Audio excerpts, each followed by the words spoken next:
శ్రీమతి నమః. ఈ మధ్య చిన్న పెద్ద తేడా లేకుండా అందరికీ కంటి సమస్యలే. కళ్ళజోడు లేని వాళ్ళు చాలా తక్కువ మందే మనకి కనిపిస్తూ ఉంటారు. పుట్టిన పిల్లలకి కూడా ఈ మధ్య కంటి వ్యాధులు వస్తూ ఉన్నాయి. దీని నుంచి బయటపడే మార్గమే కనిపించదు కొన్నిసార్లు. కొన్నింటికి కాస్త ఎక్సర్సైజులు చేస్తేనో కాస్త ఆహార నియమాలు పాటిస్తేనో తగ్గిపోతాయి, కానీ కొన్ని మాత్రం ఏం చేసినా తగ్గవు. మొన్న ఈ మధ్య అంటే నేను ఒక 2 సంవత్సరాల క్రితం ఈ కంటి వ్యాధుల గురించి ఒక వీడియో చేశాను. అరవింద ఐ కేర్ అని మధురైలో ఉంటుంది. దాని గురించి కూడా చాలా వివరాలు ఆ వీడియోలో చెప్పాను. నేను దీని గురించి ఎందుకు చెప్తున్నాను అంటే, మా వారి కొలీగే అన్నమాట. ఆయనకి కంటికి చాలా ఇబ్బంది. 10 సంవత్సరాల నుంచి ఆయన ఇబ్బంది పడుతూనే ఉన్నారు. ఆయన ఎన్నో చోట్ల చూపించుకున్నారు. హైదరాబాదు, వైజాగ్ ఇలా చాలా చోట్ల చూపించుకున్నారు. చాలా పెద్ద పెద్ద ఐ హాస్పిటల్స్ లో చూపించుకున్నారు. అయినా సరే ఆయనకి ఆ కంటి వ్యాధి నుంచి బయటపడే మార్గం కనిపించలేదన్నమాట. అప్పుడు ఆయన ఏం చేశారు అంటే, ఈ మధురైలో అరవింద ఐ కేర్ దగ్గరికి వెళ్లారు. అసలు ఆ హాస్పిటల్ కి వెళ్లే ముందు ఆయన పరిస్థితి ఏంటి అంటే, ఏం కనిపించటం లేదనమాట. ఇలా తడుముకుంటూ అక్కడ ఉన్న ఆయనకి ఒక సహాయం చేసే వ్యక్తిని కూడా అక్కడికి తీసుకువెళ్లారు. ఫ్లైట్ లో వెళ్లారనమాట వాళ్ళు. అంటే తొందరగా వెళ్లాలనే ఉద్దేశంతో వెళ్తే అక్కడ హాస్పిటల్లో డాక్టర్స్ అందరూ చెక్ చేసిన తర్వాత వాళ్ళు చెప్పింది ఏంటంటే, ఒక 6 నెలల ముందు వచ్చి ఉండుంటే మేము ఇంకా బాగా క్యూర్ చేసి ఉండేవాళ్ళము అని చెప్పి వాళ్ళు ఏం చేశారు, మందులు అవి రాసిచ్చారు. ఒక 3 months ఆ డ్రాప్స్ అవి వాడిన తర్వాత అసలు ఇలా ఏమీ కనిపించని స్థితిలో హాస్పిటల్ కి ఆయన వెళ్లారు. కానీ 3 నెలల తర్వాత ఏమైంది అంటే, ఆయనకి కాస్త కనిపించటం మొదలైంది. అలా అక్కడ ట్రీట్మెంట్ తీసుకున్నారు. ఇప్పుడు బాగుంది. ఇదంతా నేను ఎందుకు చెప్తున్నాను అంటే, సరైన సమయంలో మనం సరైన చోట చూపించుకోకపోతే ఇలాంటివి ఎదురవుతూ ఉంటాయి.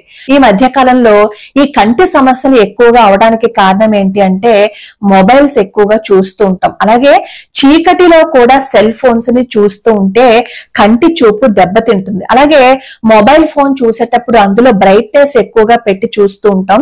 దాని వల్ల కూడా కంటి చూపు దెబ్బతింటుంది అనమాట. ఇవి ఏ నియమాలు మనం ఆ సమయానికి పాటించం. ఎందుకంటే మనకి ఆ పని అయిపోవాలి కాబట్టి ఆ పని అయిపోయే విధంగానే మనకి ఏది సౌలభ్యంగా ఉంటుందో దాన్ని పాటిస్తాం. కానీ తర్వాత తెలుస్తుంది దీని ఇంపాక్ట్ అంతా. నేను కూడా అసలు నాకు ఇప్పటి వరకు కళ్ళజోడు అనేది లేదు. ఈ మధ్య ఈ యూట్యూబ్ కోసం నేను ఈ పుస్తకాలు చదవటంతో నాకు చిన్న అక్షరాలు చదవటం కాస్త ఇబ్బంది పెడుతుంది అనమాట. కానీ ఇప్పటి పిల్లలకైతే కళ్ళజోడు వచ్చేస్తుంది కదా, ఎందుకంటే వాళ్ళు ఎక్కువగా కంటిని స్ట్రెయిన్ చేస్తూ ఉంటారు కాబట్టి కంటి వ్యాధులు వస్తూ ఉంటాయి. ఇప్పుడు ఈ అరవింద ఐ కేర్ గురించి నేను ఎందుకు చెప్పాను అంటే, డబ్బులు ఖర్చు పెట్టుకోలేని వాళ్ళు ఉంటారు. కంటి చూపుకు ఎక్కడ చూపించుకున్నా వాళ్ళకి ఫలితం లేదు అని చెప్పిన వాళ్ళు కూడా ఈ అరవింద ఐ కేర్ కి వెళ్ళుంటే వాళ్ళకి అక్కడ ట్రీట్మెంట్ తీసుకున్న తర్వాత చాలా ఎక్కువగా ఫలితాలు కనిపించాయి. నాకు కూడా తెలిసిన వాళ్ళని నేను అక్కడికి 4-5 పంపించాను. వాళ్ళకి కూడా ఎంతో చక్కగా కంటి చూపు తిరిగి వచ్చిందనమాట. అలాగే చిన్నప్పుడు మనం పిల్లలకి ఒక కంటి పరీక్ష చేయించాలి. ఏంటి అంటే, కంటి చూపు 2 ఒకేలా ఉన్నాయా లేదా అనేది చూపించాలి. సాధారణంగా దీన్ని మనం పట్టించుకోం. 5 సంవత్సరాల లోపే, అంటే పిల్లలకి 5 సంవత్సరాలు వచ్చే లోపే కళ్ళ డాక్టర్కి ఒకసారి తీసుకెళ్లి పిల్లల్ని చూపించాము అని అనుకోండి, వాళ్ళల్లో మనకి తెలియకుండా కొన్నిసార్లు యాంబ్లియోపియా అని ఒక వ్యాధి ఉంటుందన్నమాట. అంటే వాళ్ళు చూపును ఒక దాని మీద నిలబెట్టలేరు. ఒక్కొక్కసారి ఒక కన్ను కనిపిస్తూ ఉంటుంది, ఒక్కొక్కసారి ఒక కన్ను కనిపించదు అనమాట. కానీ 2 కళ్ళు చూడడానికి మామూలుగానే ఉంటాయి. మనం మన కంటితో వాళ్ళని చూస్తే దాన్ని కనిపెట్టలేం. కానీ ఒకసారి డాక్టర్ దగ్గర చెకప్ చేస్తే ఆ విషయం తెలుస్తుంది. మన భారతదేశంలో ఇలాంటి టెస్టులు చేయించరు, కానీ మనకి విదేశాల్లో అయితే 5 ఏళ్ల లోపు ఉన్న పిల్లలకి కూడా కంటి పరీక్ష చేయిస్తూ ఉంటారు. ఇప్పుడు ఈ ఐ కేర్ గురించి ఎందుకు చెప్పాను అంటే, ఈ అరవింద ఐ కేర్ మధురైలో ఉంది. మధుర మీనాక్షి అమ్మవారి ఆలయం ఉంది కదా, అక్కడ ఉందన్నమాట. డబ్బులు లేని వాళ్ళు కూడా అక్కడ ఉచితంగా చూపించుకోవచ్చు. అలా ఉచితంగా చూపించుకోవడానికి వస్తే వాళ్ళు ఏదో చిన్న చూపు చూసి పంపిస్తారని అనుకుంటున్నారేమో. వాళ్ళు చాలా చక్కగా డబ్బులు ఇచ్చిన వాళ్ళకి ఎంత ఇదైతే ట్రీట్మెంట్ చేస్తారో అలాగే ఎంతో ప్రేమగా ఆప్యాయతగా అక్కడ ట్రీట్మెంట్ చేస్తూ ఉంటారు. వీళ్ళ బ్రాంచులు ఇంకా తిరుపతి, చెన్నై ఇలా అలా ఎన్నో చోట్ల ఉన్నాయి. కానీ నేను ఎక్కువగా మధురై ఒకటి, చెన్నై ఒకటి నాకు తెలిసిన వాళ్ళందరికీ చెప్తూ ఉంటాను. అక్కడికి వెళ్తారు. వెళ్ళిన తర్వాత వాళ్ళకి ఆ కంటి వ్యాధుల నుంచి బయటపడే అవకాశం కనిపిస్తూ ఉంటుంది. పైసా కూడా మనం ఖర్చు పెట్టుకోలేని స్థితిలో ఉంటే గనక అక్కడికి వెళ్ళి మన ఆధార్ కార్డు చూపిస్తే చాలు, అన్ని వాళ్లే చూసుకుంటారు. కంటి చూపు అనేది లేకపోతే జీవితం ఎంత నరకమో. మనకి ఏదైనా ఒకటి లేనప్పుడు దాని విలువ తెలుస్తుంది, మనకి అన్ని ఉన్నప్పుడు దాని విలువ తెలియదు కదా. కంటి చూపైనా అంతే, ఆరోగ్యమైనా అంతే, బంధమైనా అంతే, ఏదైనా సరే పోయే వరకు మనకి తెలియదు, పోయిన తర్వాత దాని విలువ తెలుస్తుంది. సరే, ఇది మనం మెడికల్ గా తీసుకునే కేర్. అయితే మన పురాణాలు కూడా మన కంటి వ్యాధుల గురించి ఎన్నో పరిష్కార మార్గాలని సూచించాయి. అందులో చాక్షుషోపనిషత్ అని కంటి చూపుకి రామబాణం లాంటిదన్నమాట. చక్షుష్మతి విద్య అని డిటాచ్మెంట్ ఆఫ్ రెటీనాని కూడా అది చక్కగా క్లియర్ చేసింది. చాలా మందికి ఇవన్నీ చెప్పాము అని అనుకోండి, ఈ మధ్య చాలా మంది తయారైపోయారు. ఆ హోమాలు, పూజలు ఇవి చేయటం వల్ల ఏ ఫలితం ఉంటుంది, మనం భగవంతుడి పాదాలు పట్టుకుంటే చాలు, భగవంతుడే అన్ని ఇస్తాడు అని. వీటి వల్ల ఉపయోగం లేకపోతే మన ఋషులు వీటిని మనకి ఊరికనే ఇచ్చారా చెప్పండి? నారాయణీయం చదివితే మరి నారాయణ భట్టిత్రి గారికి రొమటాయిజం తగ్గింది, కీళ్ల నొప్పులు తగ్గలేదా చెప్పండి? సూర్య శతకం చదివితే మయూర కవి దాని నుంచి బయటపడలేదా? అలాగే సూర్య శతకం చదివిన వాళ్ళకి ఎంతో మందికి ఆరోగ్యం కుదుట పడింది అని చెప్పి నాకు చాలా మంది కామెంట్ లో పెడుతూ ఉంటారు. ఆదిత్య స్తోత్రరత్నం చదవటం వల్ల మాకు ఈ ఉపయోగం జరిగిందండి, ఆదిత్య స్తోత్రం చదవటం వల్ల మాకు ఈ ఉపయోగం కలిగిందని చాలా నాకు కామెంట్స్ పెడుతూ ఉంటారు. అవన్నీ చూసినప్పుడు నాకు చాలా ఆనందంగా అనిపిస్తుంది. ఇప్పుడు నేను ఈ విషయం ఎందుకు చెప్తున్నాను అంటే, ప్రెసెంట్ మనం ట్రీట్మెంట్ తీసుకుంటున్నా గానీ వెనక నుంచి మనకి ఆధ్యాత్మికంగా భగవంతుడి అనుగ్రహం కూడా ఉండాలి. ఆ అనుగ్రహం తోడైతే మనకి ఎటువంటి వ్యాధులు ఉండవు, భగవంతుడి అనుగ్రహం ఉంటుంది. అసలు ప్రతిరోజు సూర్యుడికి నమస్కారం చేసుకుంటే కంటి వ్యాధులు ఉండవు అని చెప్పి చెప్తారు. సరే, ఈ డిటాచ్మెంట్ ఆఫ్ రెటీనా అని చెప్పాను కదా, ఇతను గుజరాత్ లో ఉంటారనమాట. రాజ్ అని ఇతనికి డిటాచ్మెంట్ ఆఫ్ రెటీనా వచ్చినప్పుడు హాస్పిటల్స్ లో చూపించుకున్నా ఇంకా ఈ డిటాచ్మెంట్ ఆఫ్ రెటీనా అంటే ఏంటి, ఈ లోపల పొర పగిలిపోతాం కదా, ఆ పొర పగిలిపోయిన తర్వాత డాక్టర్స్ కూడా ఏం చెప్పారు, మేము చేయలేము అని చెప్పారట. ఆ సమయంలో ఈయనింటికి రంగావధూతల గారని ఒక గొప్ప పండితుడు వాళ్ళ ఇంటికి వచ్చారట.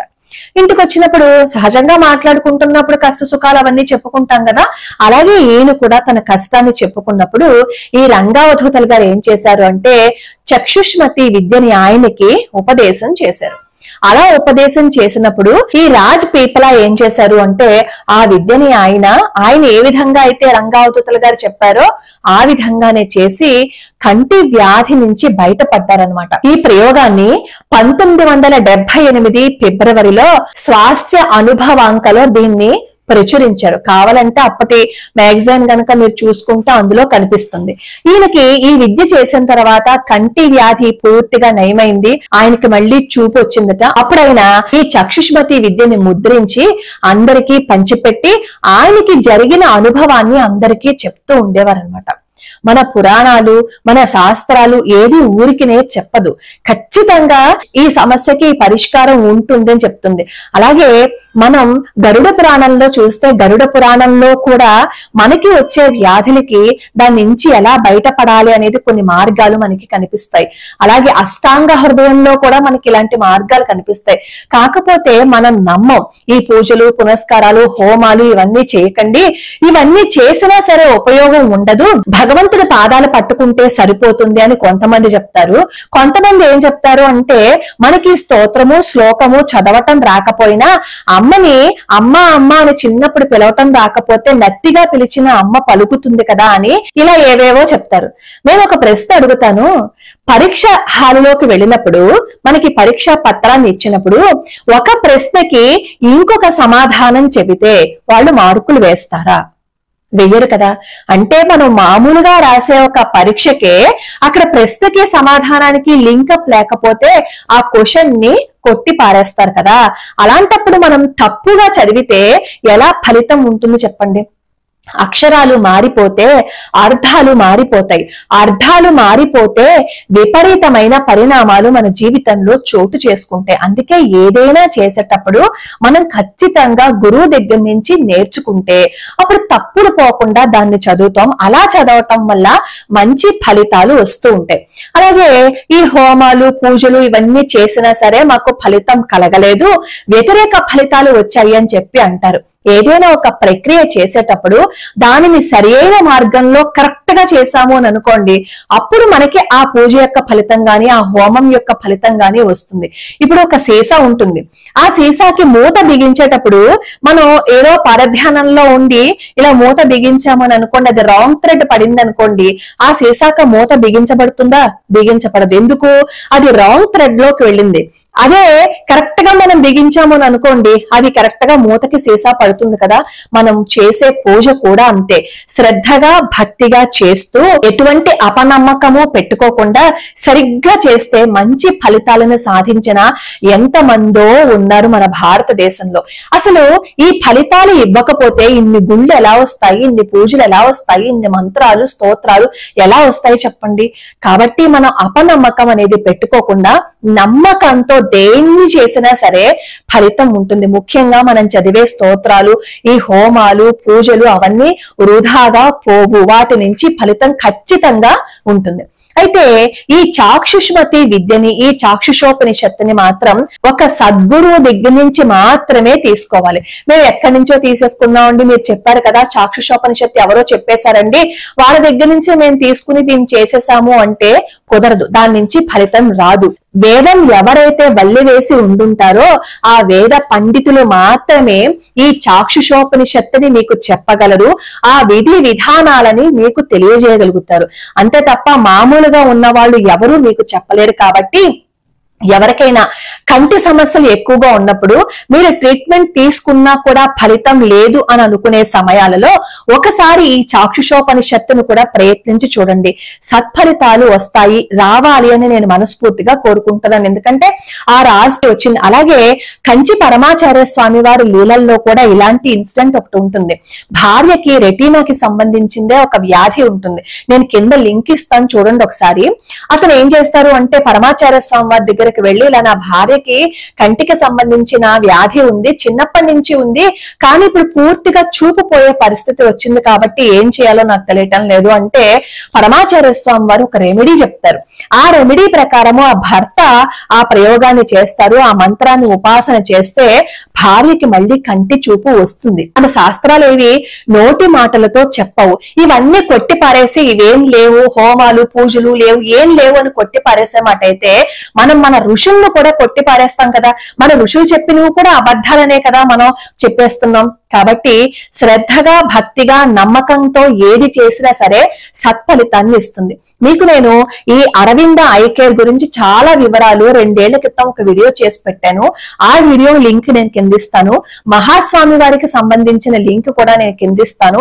అలాగే సూర్య శతకానికి సంబంధించిన లింక్ కూడా కిందిస్తాను, ఒకసారి చూడండి. సూర్యుడికి సంబంధించి ఏది చేసినా కూడా మంచి ఫలితం ఉంటుంది. అలాగే చాక్షుష్మతి మంత్రాన్ని నేను చదివి వినిపిస్తాను. అది చదువుతున్నప్పుడు మన కంటిలోను సూర్య మండలంలోను ఆ దేవత ఉన్నట్లుగా మనం ఉపాసిస్తూ గనక చదివినట్లయితే ఈ మంత్రానికి మంచి ఫలితం ఉంటుంది మనం చేసినందుకు. దీంతో పాటుగా ఇంకొక మంత్రం కూడా ఉంది. ఆ రెండు కలిపి ప్రతిరోజు పిల్లల చేత చదివిస్తూ కంటి వ్యాధులు లేని వాళ్ళు కూడా చదివినట్లయితే మంచి ఫలితం ఉంటుంది. ఇకపై కంటి వ్యాధులు రావు. అలాగే పొద్దున్నే లేచిన తర్వాత రోజుకి 3 సార్లు అన్నమాట ఈ ప్రక్రియ చేయాలి. ఈ ప్రక్రియ చేయడానికి కూడా శ్లోక ప్రమాణం ఉంది. ఆ ప్రమాణాన్ని కూడా నేను మీకు స్క్రీన్ మీద డిస్ప్లే చేస్తాను, ఒకసారి చూడండి. చేతిలో నీళ్లు తీసుకుని ఆ నీటిని నోటి నిండా పెట్టుకుని ఆ నోటిలో నీళ్ళని మళ్ళీ దోసిట్లోకి పోసి కళ్ళు మూసుకుని కంటి మీద కొట్టుకోవాలి. అంటే దాదాపుగా కంటి మీద ఒక 30 సార్లు కొట్టుకోవాలి. అలా 3 సార్లు చేసి తర్వాత ఒక 15 నిమిషాల సేపు చదవకూడదు, అగ్నిని చూడకూడదు, అంటే వేడిగా ఉన్న వాటిని చూడకుండా ఉంటేట కంటికి చాలా మంచి జరుగుతుంది అని చెప్పి మన శాస్త్రాల్లో ఉంది. దానికి ఒక శ్లోక ప్రమాణం కూడా నేను మీకు చూపిస్తాను. అలానే మనం గాలిపటాలు ఎగరేస్తూ ఉంటాం కదా, ఆ గాలిపటాలు ఎగరేయటం అనేది మనకి ఏం కనిపిస్తుంది, ఆ సంక్రాంతి రోజు మాత్రమే గాలిపటాలు ఎగరేస్తాము.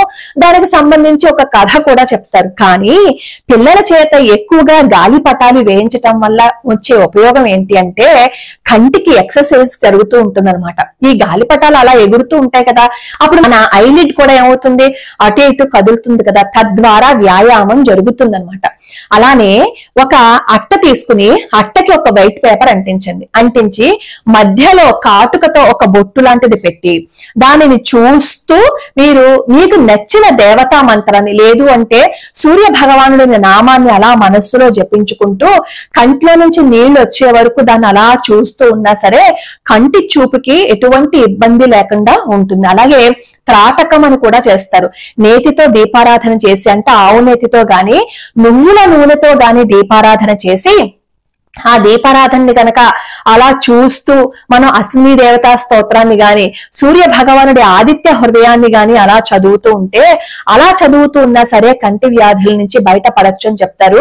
అలానే కంటికి సంబంధించిన కొన్ని వ్యాయామాలు ఉంటాయి. ఈ కంటిని ఇలా చుట్టూ తిప్పడం, అంటే క్లాక్ వైజ్ లో తిప్పటము, యాంటీ క్లాక్ వైజ్ లో తిప్పటము, అలాగే ఇలా నొక్కుకోవటము, ఇక్కడ ఈ పాయింట్స్ లో కాస్త నొక్కుకోవటము, ఈ చేతులతో కాస్త కంటి మీద ఇలా ఒత్తిడి పెట్టుకోవటము, చన్నీళ్లతో మొహం మీద ఇలా కొట్టుకోవటము, ఇలాంటి కొన్ని ఎక్సర్సైజ్లు ఉంటాయన్నమాట. ఆ ఎక్సర్సైజ్ని కనుక చేసుకున్నట్లయితే కంటికి రక్షణ కల్పించుకోవచ్చు. అలాగే ఈ కంటి ఎక్సర్సైజ్లు చేసేటప్పుడు 5 నిమిషాలకి మించి ఎక్కువ సమయం చేయకూడదు, అది గుర్తు పెట్టుకోండి. ఏది ఏమైనా సరే మనం కంటి చూపును పూర్తిగా పోగొట్టుకోక ముందే కంటికి సంబంధించిన జాగ్రత్తలు కొన్నింటిని తీసుకుంటే ఇలాంటి వ్యాధులు రావు. ముఖ్యంగా నేను ఈ విషయం చెప్పడానికి కారణం ఏంటి అంటే ఇప్పుడు చాలా మందికి కంటి వ్యాధులతో బాధపడుతున్నారు కాబట్టి చాక్షుషోపనిషత్తు ఎవరైనా ఉపదేశం చేస్తే వాళ్ళ దగ్గర నుంచి నేర్చుకోండి. అది కొంచెం పెద్ద ప్రాసెస్సే. ఆ ప్రాసెస్ చూసినప్పుడు మళ్ళీ అంటారు, డబ్బులు ఖర్చు పెట్టుకోలేము, ఇంత డబ్బులు ఖర్చు పెట్టాలా, ఇన్ని చెయ్యాలా అని అనుకుంటారు. అలా డబ్బులు ఖర్చు పెట్టకూడదు, మనకి ఫలితము వచ్చేయాలి అంటే మాత్రం ఖచ్చితంగా జరగని పని. అలా అసలు మేము డబ్బులు ఖర్చు పెట్టుకోలేము, మేమేం చేయలేము అని అనుకున్న వాళ్ళు ఈ అరవింద్ ఐ కేర్ కి వెళ్తూ నేను లాస్ట్ లో ఒక మంత్రాన్ని, ఒక శ్లోకాన్ని చెప్తాను, దాన్ని చదువుతూ సూర్య భగవానుడి ఉపాసన చెయ్యండి. భగవంతుడి అనుగ్రహం ఉంది అనుకోండి, ఎటువంటి కష్టం నుంచైనా మనం బయట పడిపోతాం. చక్షుష్మతి విద్యా మంత్రస్య భార్గవ ఋషిః నానా ఛందాంసి చక్షుష్మతి దేవతా తద్దేవతా ప్రీత్యర్థే అనుగ్రహ ప్రాప్త్యర్థే జపే వినియోగః. చక్షుస్తేజోమయం పుష్పం కందుకం బిభ్రతిం కరైః రౌప్య సింహాసనారూఢం దేవీం చక్షుష్మతిం భజే. సూర్యాయాక్షి తేజసే నమః ఖేచరాయ నమః అసతో మా సద్గమయ తమసో మా జ్యోతిర్గమయ మృత్యోర్మామృతంగమయ. పుండరీకాక్షాయ నమః పుష్కరేక్షణాయ నమః అమలేక్షణాయ నమః కమలేక్షణాయ నమః విశ్వరూపాయ నమః శ్రీ మహావిష్ణవే నమః. ఇది షోడశ మంత్ర సమిష్టి రూపిణి చక్షుష్మతి విద్యా దూరదృష్టి సిద్ధిప్రదా. దీనితో పాటుగా ఈ మంత్రాన్ని కూడా జపించాలి. శ్రీ సూర్యాయ భగవతే ఆదిత్యాయ అక్షితేజసే నమః. లోకా సమస్తా సుఖినో భవంతు, సర్వే జనా సుఖినో భవంతు.